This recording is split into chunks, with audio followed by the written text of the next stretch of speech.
Media Day. Hey, it's Media Day. Yes. My name is Analyst Sim, bringing you to another video here. Yeah, I'm breaking it down. Stats in my hand. Visualize the game with the database plan. From Donovan Mitchell to the rim series where I go through stats and analytics around the NBA for guys that are in their first 5 years of the NBA. And this is the start of really uncovering the birth of the new stars coming in. Who's going to be the next one to make that leap? Who's going to have the breakout season?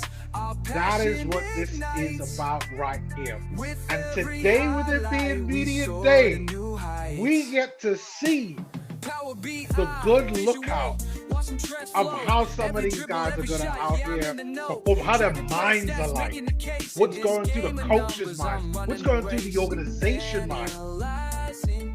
I love Media Day. Really excited. And this is the first Media Day that I've done as a YouTuber. So all the feelings that I generally get from watching it out on YouTube, I get that opportunity to do it right here, right now. Now, of course, for this video, I'm talking about guys going into their 5th year. This is the Anthony Edwards year, the Tyrese Halliburton year, and I will be talking about them. But we gotta talk about Media Day. Gotta talk about Media Day. Man,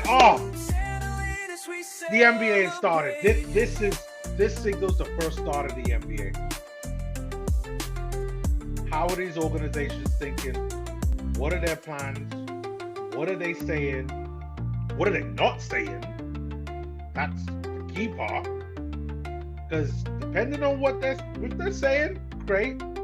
But if there are things that they aren't saying, that's when it's time for us to start analyzing. What does that look like? And the things that they're saying, that's what I like to hear. Now, unfortunately, I've been working all day, so I have a day job. And with my day job, I'm not able to listen and to watch much of it. But I did watch my Utah Jazz and what they could do. And I'll save all of that until the end to where I can talk about my Utah Jazz. But nevertheless, I'll be checking out all of the Media Day conferences across all of the teams, especially what the rookies are saying. Do want to get their thoughts about it. I'd love to see what Dallas has to say. Cooper Flag. Would love to see what Dylan Harper is saying. Then you got my boy VJ Edgecombe from the Bahamas. What is he saying with the 76ers? There's a lot of exciting stuff going on. But we are talking about guys going into their 5th year. Guys that are probably going to be near to what we know what they can do, what they can accomplish. And as you saw from the thumbnail there, I had 2 guys in particular that I had to talk about. And that is Payton Pritchard and Anthony Edwards. So if you've watched the last several videos, it's going to follow the similar format. So right now, we are going to talk about my top 5 guys who I believe will continue to show that they are stars or potentially take that next stage up. So I got a few of them that I need to start talking about. And of course, I got to show you the wonderful dashboard that I made through Power BI and show you what I could really do here. So give me 1 sec. If you're listening in, great. If you're watching in, get ready for some real exciting stuff. So what we have here right now is the dashboard. This gives me a great platform to be able to show you what that 2020 draft class is really capable of. Can't believe 2020 since we last saw these guys. And for this draft class, you got some notable guys that you'd be like, oh my, like what happened to them? James Wiseman. Remember him? Remember James Wiseman? Number 2? Remember him? Guy played 1 game last season. Oh, poor James Wiseman. I feel sorry for the guy. Had tons of injuries throughout his career, and unfortunately, he really is fighting for a chance to be in the league. In my opinion, James Wiseman just unfortunate. But as we do with this format, we have to go through my top five for who's going to be, I feel, is going to solidify their name with stardom in the NBA, guys that could potentially show you more what they can do. And the first one I got to talk about is my guy, Anthony Edwards. We all know Anthony Edwards is one of the NBA's premier top talent. He's the one that puts butts in seats for Minnesota. He's the guy that everyone has kind of talked about as being one of the faces of the league. I know it's something that has constantly been brought about to him, and I've watched several interviews where he's talked about it as well. But I don't think he's going to be the face of the league. But I think he will be one of the key support and cost guys in the NBA. The same way how like Michael Jordan was the it guy, the face of the league. But then you had guys there that were behind him: Charles Barkley, Shaq, Penny Hardaway, Hakeem Olajuwon, David Robinson, and so on and so forth. Guys who were still top guys, guys who, if a fan was to watch them, would be like, hey, that's my favorite player. That is somebody that I see what Anthony Edwards is like. And I still continue to see him that way. Does he have an opportunity to become more and to prove people like me wrong who are somewhat doubters? Of course, all day long. But my stats and numbers say another thing. So looking at Anthony Edwards and how he performed last season, I look at the player efficiency rating. I think this is a good barometer to be able to assess where a player stacks up and how he's going to perform going forward. Now, Anthony Edwards last season had a player efficiency rating of 18, specifically 17.8. I've changed a few of the wording around now so to make it obvious due to a few comments that I got, and they were also right, to make it clearer who's the bench player, who are the starters, not just average. But Anthony Edwards is definitely a guy that, according to my stats, is on the solid starter level. And that is purely just based off of his efficiency. Of course, when we watch Anthony Edwards, the way how he plays the game is star level. The athleticism, the dunks, uh, the way how his personality, the attitude, the smiles. It's so infectious when you watch Anthony Edwards. There are other things around his game for me that says, hey, he's a star or as an all-star. But just basing it off of his basketball gameplay, I think he's teetering on that line. Now you can see from his minutes there, 36 minutes a game, 27 points, 5 rebounds, 4 assists, 0.6 blocks, 1 steal average per game, 1.9 fouls per game, and averages about 3 turnovers. My guess is that's probably uh, where the player efficiency rating probably slightly dips down to it. Because I probably would have put Anthony Edwards at about 21 um, player efficiency rate.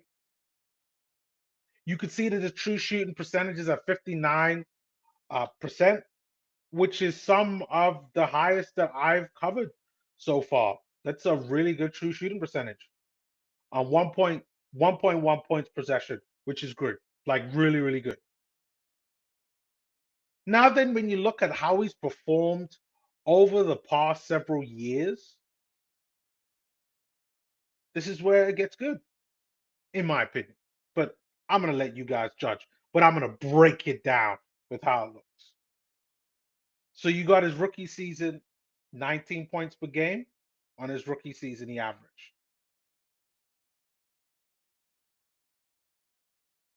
Last season, 27. 19 to 27.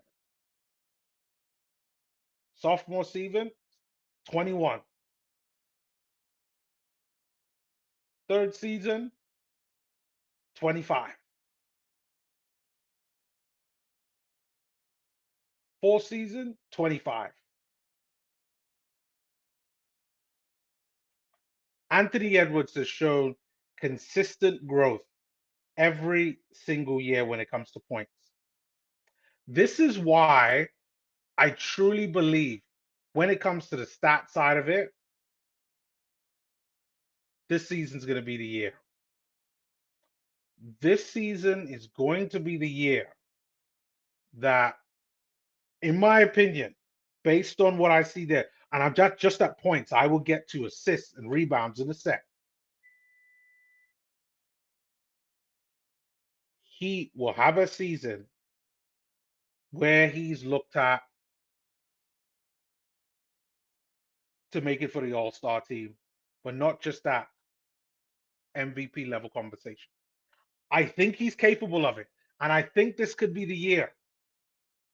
And I say that is not just because of the consistent growth, but because of the team he's got around it. I think now he's got a far better team than what he's had before. You got young rookies going into their second year, guys like Rob Dillingham, who I'm sure is going to show exactly what he can do again this season. He's got a good supporting cast. You got Julius Randle there, who got signed to a new deal there. You still got Rudy Gobert. You got was it McDaniels? No, no, I think McDaniels is gone. I think McDaniels is gone. But the rest of the guys they have, they got a good solid team around them. And I think at the very least, we will see Anthony Edwards in the playoffs. He's been shooting more threes. I know that was one of his goals from last season. But I definitely think that the 25.9 points that he scored last season, I expect those to increase by about 20%. So we're talking closer to about 28 points, maybe 29 points per game. Then when you're looking at his assists, rookie season, what was he getting in terms of assists? 2.9. Then we got 3.8. Third season, 4.4. Fourth season, 5.1. The growth, he's consistently the most pivotal player for his team. And when you start thinking about the All-Star criteria and even MVP criteria, and I know a lot of people have been going to say, watching this, be like, whoa, whoa, whoa, whoa, let's slow down the breaks with Anthony Edwards. I know they're going to be like, oh, but what about Shea? What about Jokic? What about Giannis? And those guys aren't going to go away. But that guy there, Anthony Edwards, big smile Anthony Edwards, Ant-Man, he is going to be the guy for me that's also going to join that conversation. And I think it starts this season. The proof is in the pudding. The proof is in the numbers. I can't make this up. It's right there. So Anthony Edwards is my number one guy in terms of player efficiency rating. Guys, that's really going to take that next step forward. And guys, it's going to show the league that, like, it is not just about Shea Gilgeous-Alexander and Jokic and Jaylen Brown and Giannis and Wemby. It's about him too. So that's where I think Anthony Edwards is.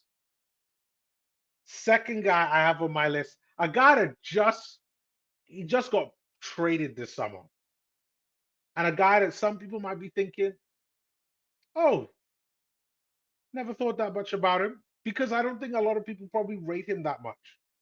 And I'm going to go with Desmond Bane. So Desmond Bane was someone that I really liked what I see from an analytics perspective.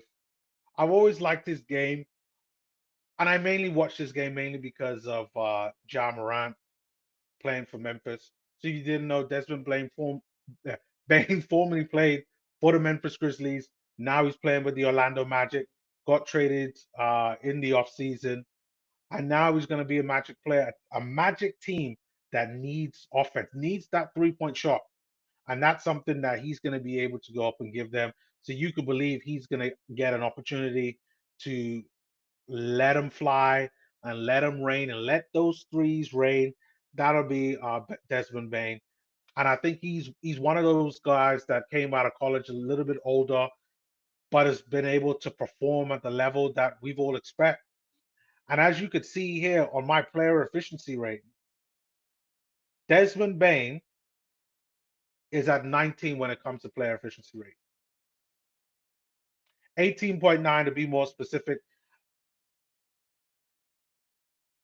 It's very close to being at an all-star level player when you're looking at his efficiency. So what he's doing on the court at the same time, that calculation factors in points, assists, rebounds, what you're doing in the game. When you look at his true shoot, he has a better true shooting percentage than Anthony Edwards at 60%, based off of last season's results.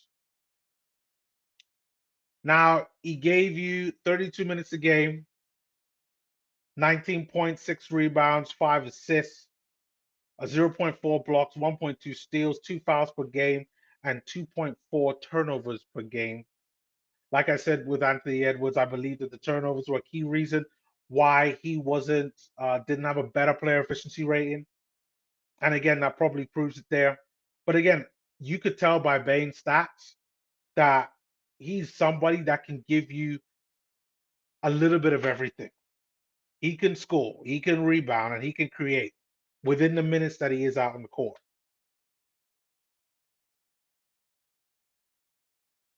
Can play two positions. Again, a little bit more on the older side, but nevertheless, still going to be a valuable piece to that Orlando Magic. So if there are any Magic fans, and if you don't know much about Desmond Bane, trust me, like you should. Like Desmond Bane, good solid player. Like, like keeps himself in great condition. He has got the dino arms though. You know the yeah, he's got a little bit of T-Rex arms. I saw the way he was holding the ball. He was just like he's got that going on. But nevertheless, still very good player. But let's look at how he's performed over the years. Rookie season up until now. Let's go. We look at Desmond Bane.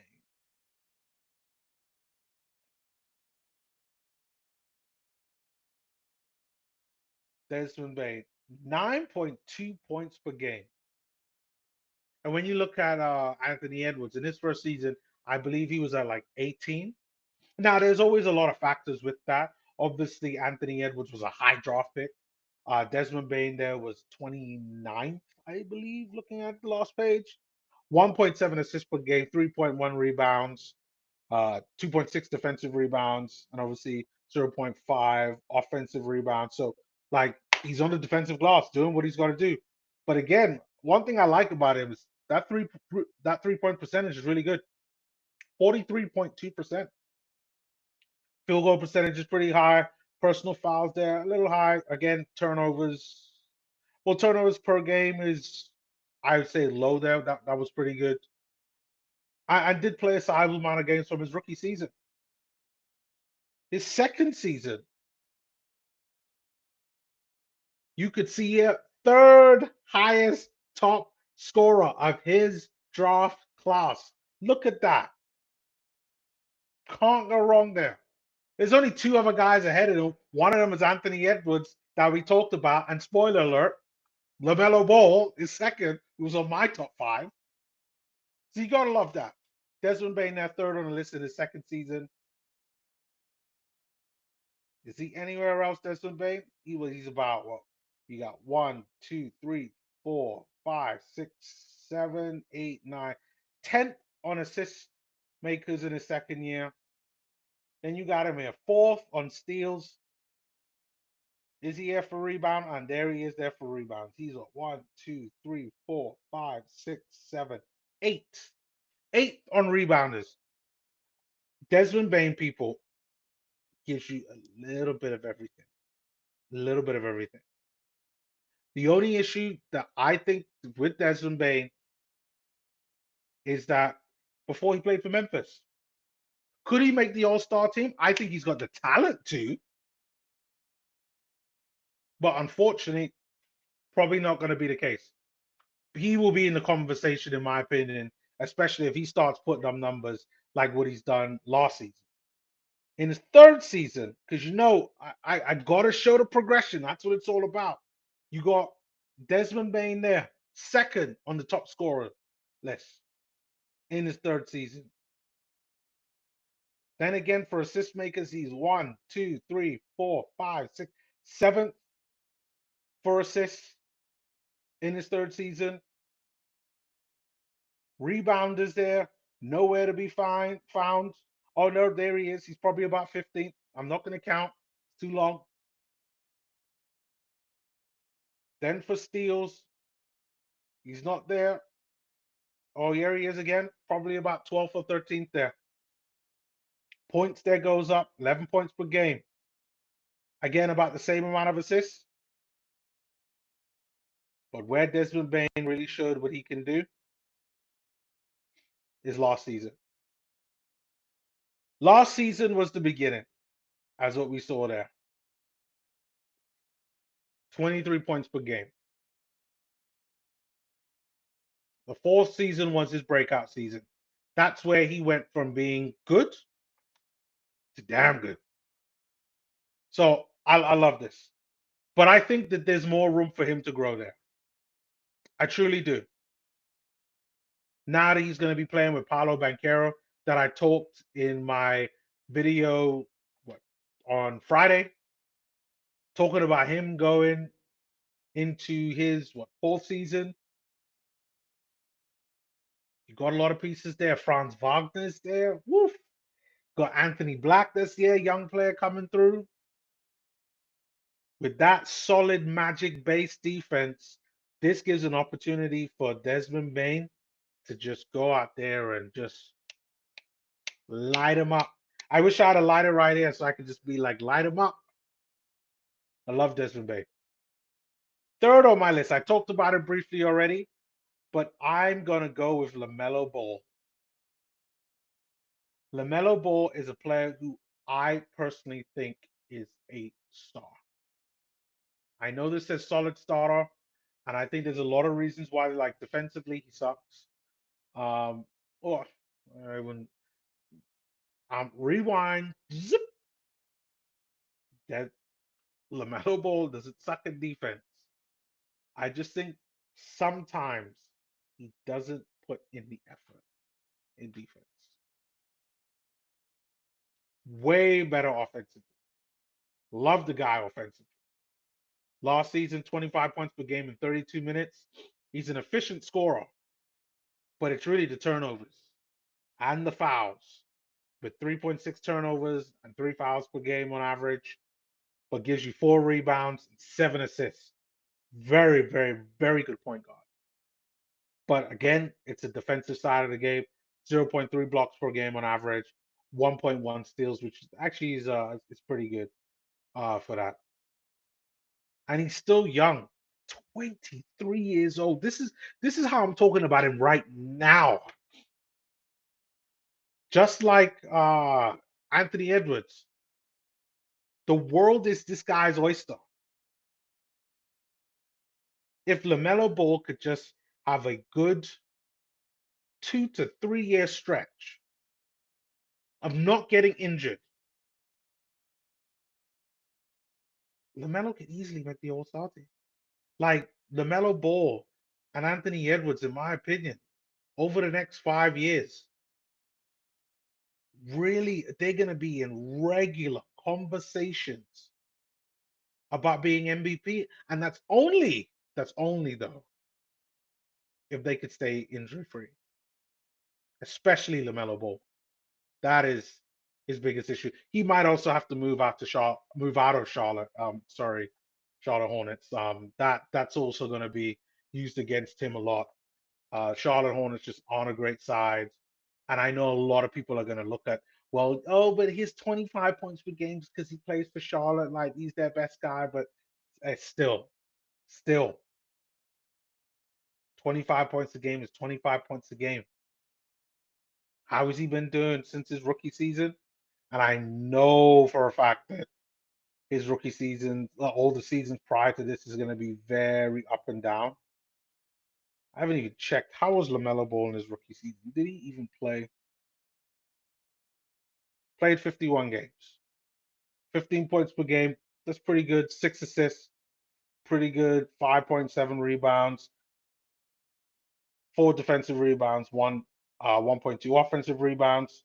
Good 3-point shot at 35%. I think that's pretty good for a rookie season, but that's around like just below average for a typical seasoned NBA vet.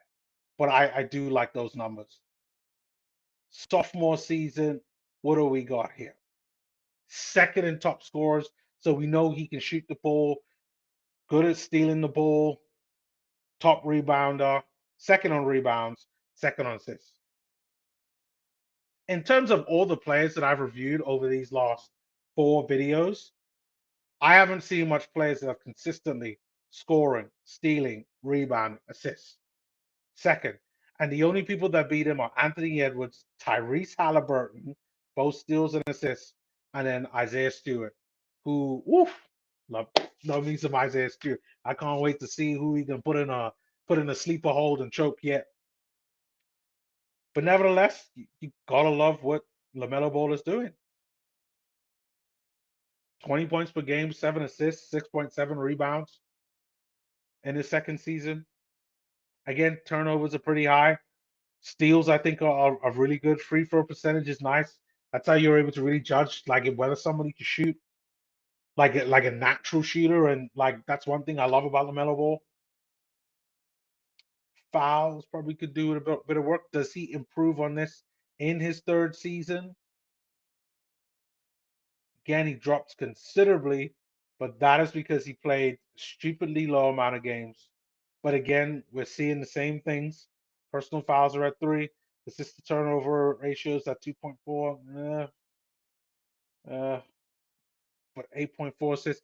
See, this season, the third season, is a difficult one to really categorize because 36 games is just way too low. But last season, that's the one you want. That is the one that really says it all. Is last season. 23 points per game, 8 assists per game, 5.1 rebounds.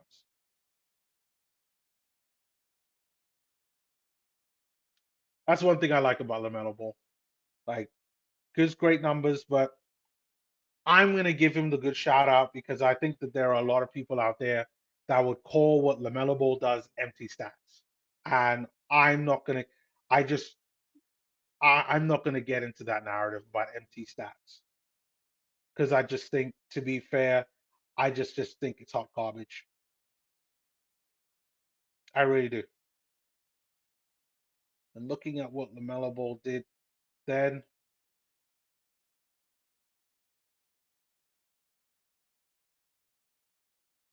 .526, but only 22 games.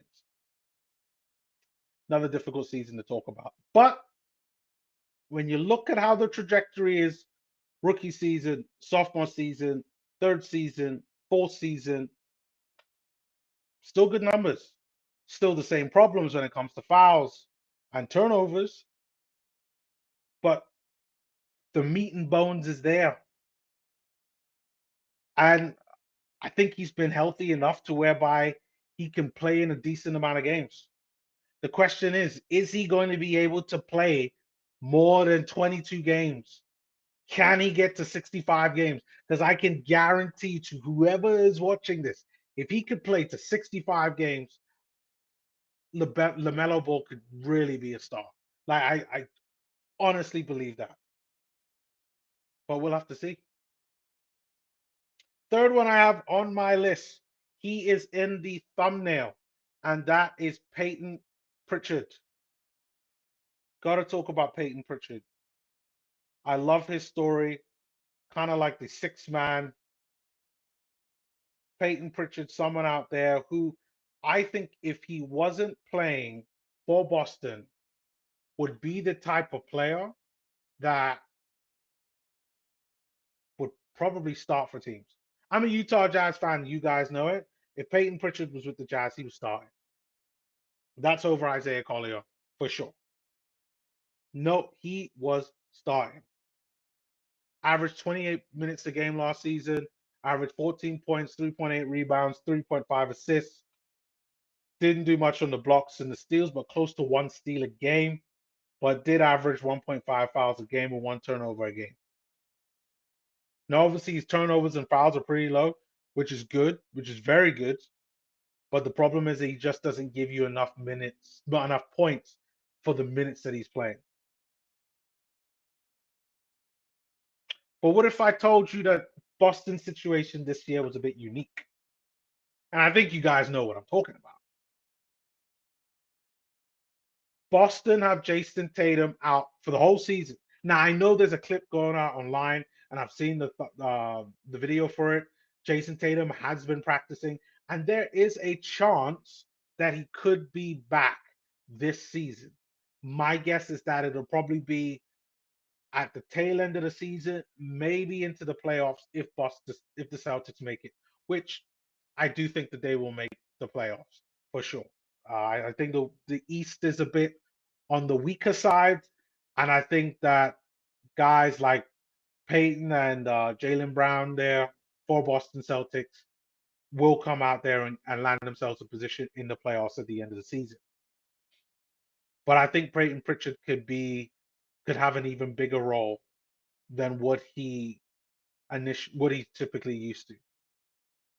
And I definitely believe that just because it's an opportunity that he's never really had.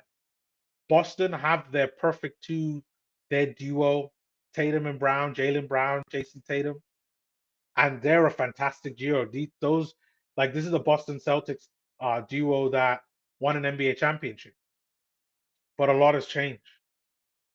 Tatum is out injured.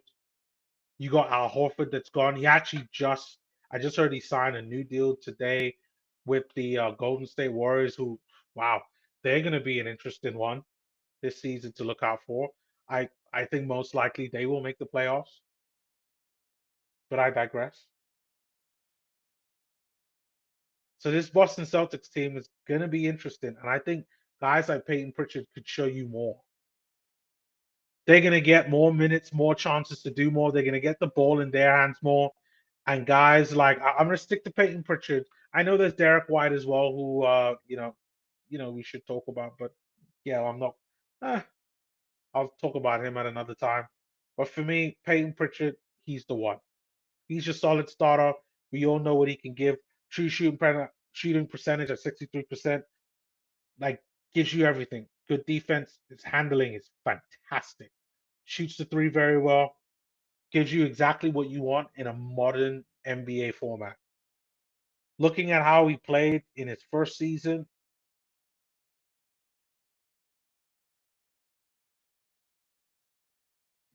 Payton Pritchard. 66 games played, give you 510 points in his rookie season, 1.1 assists per game. And you could tell just based on those points, he probably didn't play that many minutes in his rookie season. I should probably add minutes per game. Yeah, I'll sort that out next time. But 1.8 assists, 2.4 rebounds. It's pretty good. Again, 40% from three in his rookie season. That's actually really good. 44% from the field. And turnovers always low. And part of this, the turnovers being low, comes from good handling, in my opinion. Because then when you look at him in his second season, Payton Pritchard.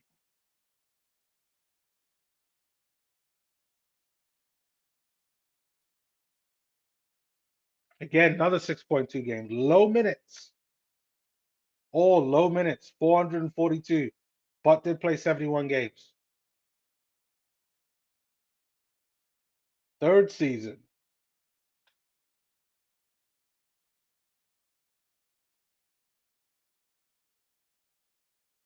$271, but only played half the season. And as you saw last season, this is the one. This was the one. This is what you expected from him.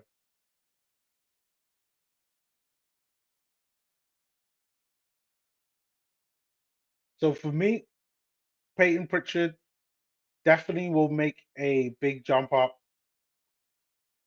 for this up and coming season. For sure. Then we have fourth on my list. No, fifth on my list is Deni Avdija. Now, I've been waiting a while to talk about Deni Avdija. He's someone that I've been watching over Eurobasket this summer, played for Israel, and I thought did a really good job for Israel, helping to push Israel as far as they went. But unfortunately, the Israeli team there just wasn't a lot there in order, like in terms of talent, for him to be able to do something. And I think that he's grown considerably from when he first got drafted in the league, and he's been consistently growing. But I still think that there's room for him to grow. Do I think he could become an all-star? He would have to take a considerable jump up. No, but I definitely think that he would solidify himself being a solid starter. This points from 16 points per game, that's going to jump up to 20, in my opinion. I think he had that good of a Eurobasket game. He's got great size on him. He's able to create. Reminds me a bit of a smaller Larry Markkinen, but not as athletic. And shoots the ball very well. Like I really like Deni Avdija and what he could do. And they're playing for Portland. I think there's a lot there. Got traded from, I believe it's the Wizards a couple of seasons ago. But nevertheless, I still think has great value to a team. But let's look at what he's done in his rookie season to really nail down where I see him there for the future. So Deni, Deni, oh, there he is. So Deni is not in the top scorers in his rookie season. Did play a little over 50 games, 6.3 points, 1.2 assists. Where is he on this list? 342. So isn't a great natural score. Free throw percentage really indicates that at 64%. Like it's definitely below average his free throw percentage in his rookie season. But my guess is that he worked on that. Then in his sophomore season, let's see what he's got there.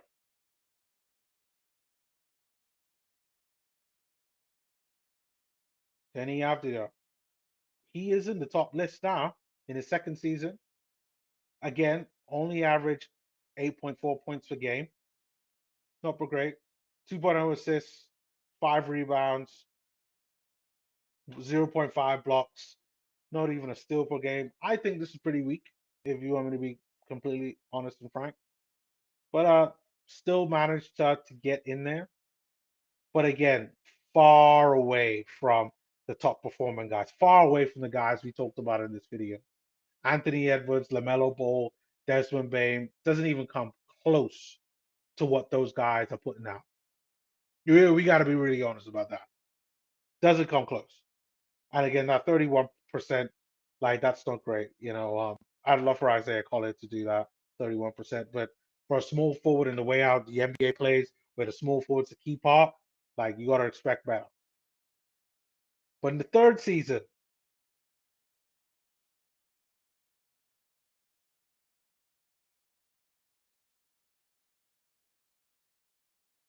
where is Deni Avdija to make this easy? Deni Avdija there. Second in steals, again, isn't in the upper echelon in terms of top scorers, but did average 9 points per game, which isn't too bad.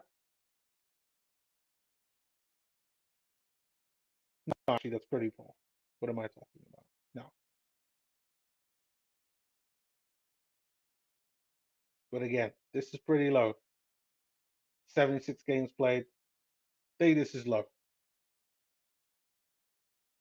Then his fourth season, as we saw there, as we saw here, Deni Avdija, 16 points per game. So really is taking a jump. So like Payton Pritchard, a little bit slow at first, then took a jump. Maybe he evens out, but I'm gonna go with a bet based off his Eurobasket performance. He could take another jump, but maybe the jump will be smaller. So maybe the 16 goes into 18, 20 if you're being optimistic. So that was my top five. So you had Anthony Edwards, you had Desmond Bane, you had LaMelo Ball, you had Payton Pritchard, and then you had Deni Avdija. Those are my guys in terms of top five. But I did have one other player who was an honorable mention, and he would have made it into my top five, but he's injured. And I think everybody knows who this guy is. It is Tyrese, that damn good Halliburton. Tyrese Halliburton, I thought had a great season last season. Tyrese Halliburton and the Indiana Pacers, what they did in the playoffs this past season or last season was really good. I look at the Indiana Pacers as a team in which my team, the Utah Jazz, should model themselves after. Because I truly believe that in order for teams to really develop, they really are going to need to be able to show what they can do by making good trades and developing players. And that's what the Indiana Pacers did. Got Tyrese Halliburton in a trade, and he's a guy that is at an all-star level. The stats show it. Yes, he's not big on the points, but what he does is he keeps turnovers down and fouls down, and everything else is just efficient. And I wish the guy the very best on his recovery, but he's someone there that easily would be in my top three out of the best players that come out of this draft. For sure. Now, Halliburton, he's obviously not going to play this season, or at least I don't think so. I think he's really going to be out. And look, listening into some of his comments that he was making this past weekend, when people did ask him, when does he foresee his time back in the NBA? He didn't want to put a time on it. And I could completely understand that because you don't want to get your hopes up. You don't want to set a precedent. And then it's like, oh, well, we got to delay it. But I like what Halliburton could do. And as we saw from some of the comments, some of the things that we've seen here and some of the stats, like Tyrese Halliburton consistently, like in his third season, one of the best players that we have. Points wise, was right there. Like what, fifth on points? Like just damn good player.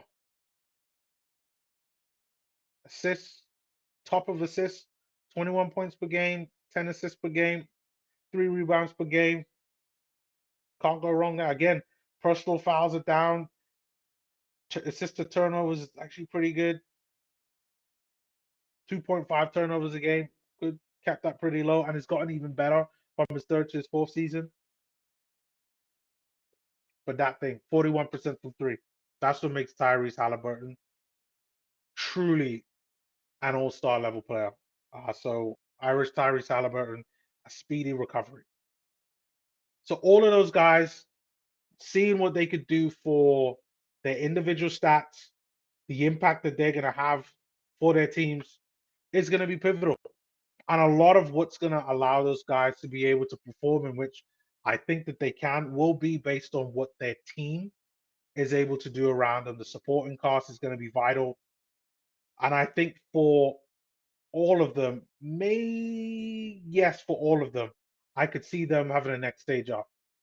Portland, I think everybody is very excited about Portland, low-key excited about them, believes that they could make it into the play-in in the West. I think Charlotte are probably the only ones that they're probably going to be still one of the worst teams in the East. But you never know. You never know. The East is very weak. If they could keep their injuries, they got a lot of good guys there. Well, Liam McNeely, Sion James there. They just drafted. They they got some guys.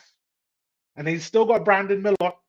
I haven't even talked about Brandon Miller, but yeah, they got some guys there. So that's my top five right there.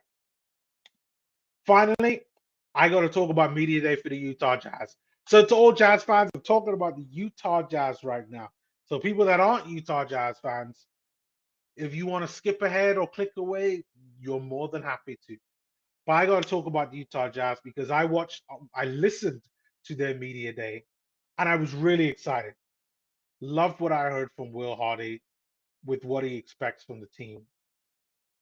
And it is all around what I talked about in my preview last week, was that it's gonna be about defense. All these guys need to work on defense. You got a ton of guys there, you got a ton of vets there. When the question was asked to Will Hardy about how are you gonna assign minutes, he did say that yes, we have a lot of young guys. Yes, these guys need to kind of prove how they're gonna play, or how, like, prove themselves, especially the young players, because they have no track record. But it's gonna be a little bit of survival of the fittest. If you are a Utah Jazz fan and you just want to see good basketball, or at least to see your team try, this is the season. I assure you, this is the season. I listened to Austin Ainge earlier in the year, around the draft time, talk about no more tanking. Tanking's gone. I don't want to hear the word tank. This is now time to play. Let's see what we have and start making moves, whether it's trades, waiving people, developing people. This is the time. We saw Ace Bailey there, Keontae George there, being seen as over the summer, at least being really pivotal towards helping with the bonding of the team. And big shout out to Keontae. Like, I definitely believe that this is his year to figure out and to really make that next stage if he can. I think if he can't, I think there's an opportunity the Jazz might still keep him, but it might just be a rotation player.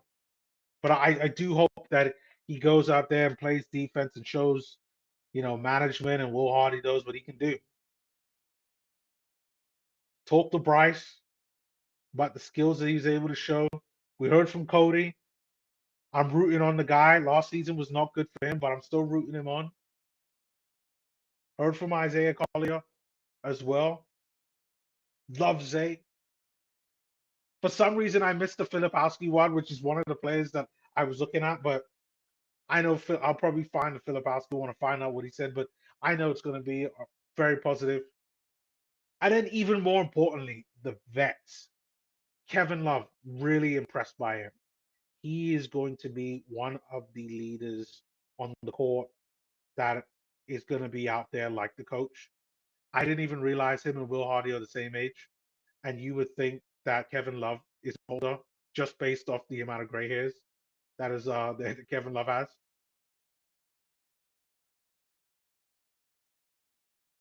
He had Larry Marketing that was there. Love to see Lowry back. Glad that we're not looking to trade him in any way, shape, or form, which is another question that was brought by Austin Age. I truly do think that with Lowry, you got Kyle Anderson, who was also there as well. Love to hear from him. Oscar Shebe was there. Elijah Harkless, guy who was brought in, and he even said it himself, for his defending, for perimeter defending, which is another thing that Will Hardy brought about, because Jazz have got to be better defenders. It's an exciting time, people. If you're a Utah Jazz fan, you should be excited. Get excited. Definitely go check out the media day coverage on it. I definitely think that there's a lot of good stuff there. Put it as background audio if you don't want to sit there and listen. But a lot of good coverage there for Utah Jazz fans. And I'm pumped. I am ready for the Jazz's first game. I believe it is against the Houston Rockets and Ace Bailey versus Kevin Durant. I look forward to seeing. I cannot wait to see. I know preseason, but still, I'm looking at it all. I cannot wait to see these youngsters. I'm looking forward to see the development, the good, the bad, the ugly. I'm in. I'm in. So Utah Jazz fans, get in and let's go.